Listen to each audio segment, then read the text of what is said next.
Mehribanları şanlı bayramçılığımızı acayip arzular bilen devam edeceğiz. Yine de birgedek mehriban uyularımızın, ediz käbelerimizin canlarının sağ olmağını, başlarının dik olmağın için yürekten arzu edeceğiz. Her gününüz bolsun bakar masalı, şonda bolur durmuşunuz sapalı, şu oğudan arzuların şanına gelin yine de aydım dinleyin. Devlet Tuğak Mamedov'un oğudan aydımları sizin için, sizin hürmetinize.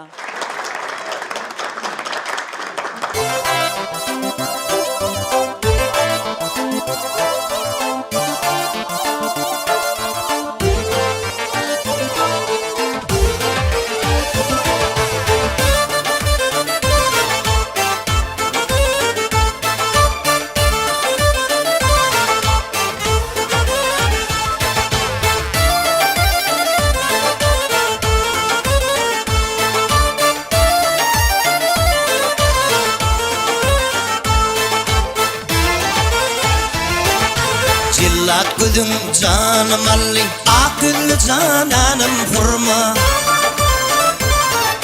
Ya duşuşun vaktin bolli, kalmasın armanım hurma. Ya duşuşun vaktin bolli, kalmasın armanım hurma.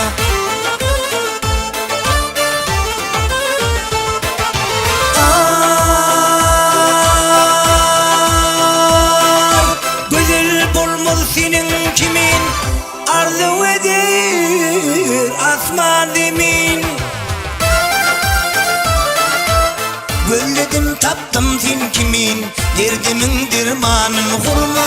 Gölledim taptım sen kimin, derdimin dermanın hurma.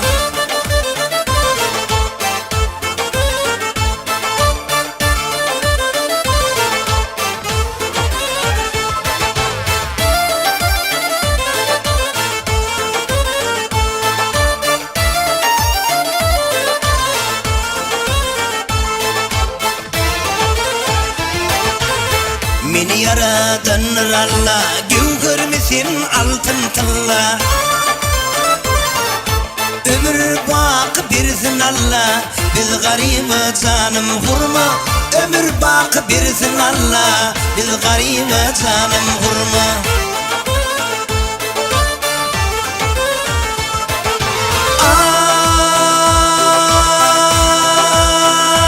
Ay, bu yaşlığımız geçer bir gün, Kuslam köptür, ötür bir gün. Atan seni satar bir gün, yalvarıyanın canım hurma. Atan seni satar bir gün, yalvarıyanın canım hurma.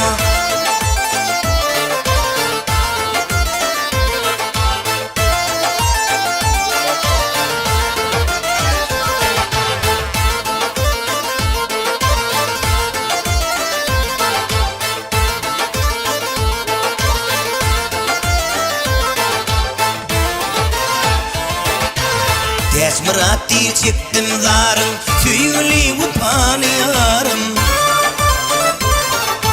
Leyla tasvirvi çınarım, boloyun kurbanım hurma. Leyla tasvirvi çınarım, boloyun kurbanım hurma. Atan seni satar bir gün, yalvarıyanın canım hurma. Ömür bak birsin Allah, biz garibe canım hurma. Yalvarıyan gididim hurma, yalvarıyan gididim hurma.